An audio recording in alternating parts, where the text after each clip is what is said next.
West ইন্ডিজের বিপক্ষে 3 one day সিরিজের জন্য দল ঘোষণা করেছে বাংলাদেশ ক্রিকেট বোর্ড।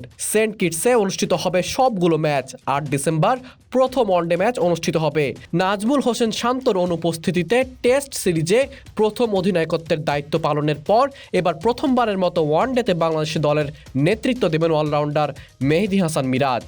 সাদা বলের ক্রিকেটে বাংলাদেশের মিডল অর্ডারের ব্যাটসম্যান তাহিদ হৃদয়কে বিসিবির মেডিকেল টিম দলের বাইরে রেখেছে, কারণ তিনি কুচকির সমস্যায় ভুগছেন। বিসিবি ক্রীড়া চিকিৎসক মনসুর হোসেন চৌধুরী বলেছেন, হৃদয় তার ডান কুচকিতে ব্যথার কারণে চিকিৎসাধীন রয়েছেন। তাকে বিশ্রামের পরামর্শ দেওয়া হয়েছে এবং আমরা তার খেলার বিষয়টি নিশ্চিত করতে 2 সপ্তাহের মধ্যে তাকে পুনরায় মূল্যায়ন করব।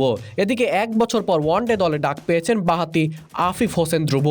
বাংলাদেশের হয়ে তার আগের একদিনের আন্তর্জাতিক ছিল 2023 সালের ডিসেম্বরে।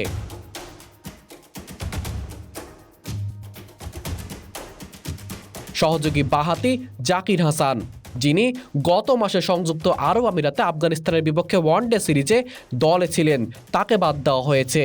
আফগানিস্তানের বিপক্ষে ওয়ানডে অভিষেকে মুগ্ধ করার পর নিজের জায়গা ধরে রেখেছেন ফাস্ট বোলার নাহিদ রানা।